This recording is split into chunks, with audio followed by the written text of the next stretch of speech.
Here's the fabric buying guide that I promised. In my last video, I talked about custom upholstery pieces and how designers are making all these cool, unique things that you can't find anywhere else. So today I'm going to give you some insider info on where we get our fabric. I've noticed that purchasing the fabric itself is kind of like a barrier to entry to this world. So like I said in my previous video, there are kind of two ways of going about this. There are a bunch of fabric shops where you just walk in, they have rolls and rolls of fabric and you purchase it the same day. This is the most straightforward, quickest way to get the fabric. One of my favorites is International Silk and Linens. They are on Beverly Boulevard, kind of like in the West Hollywood area. There are hundreds of these fabric shops. There's some in the Valley, there's some I know in Santa Monica.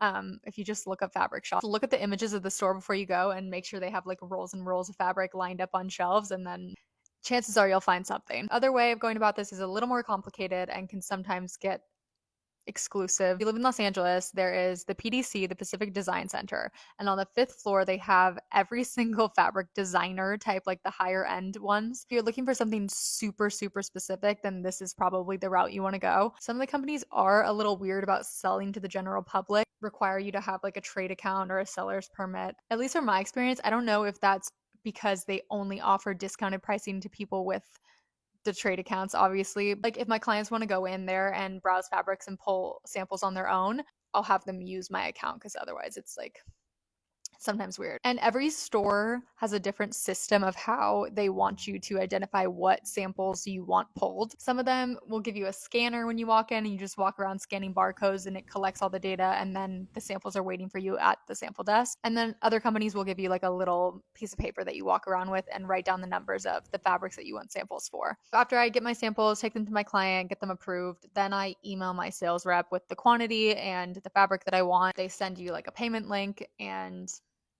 done from there. Most of them take like a week or so to arrive unless they're back ordered. And then special mention for all like the little online stores where you can purchase fabric also. There's a website called Fabric Guru and they just kind of have random cuts of different yardage of some designer fabric, some not. But I found that I think this is like leftovers. So you could definitely find some treasure on there, but it's probably not like my first stop. Even if you feel like you don't need the sample, if you're buying online, the difference between the sample, the real fabric, and the online photo is just night and day. Like, I've yet to see an online photo that actually replicates what the fabric looks like.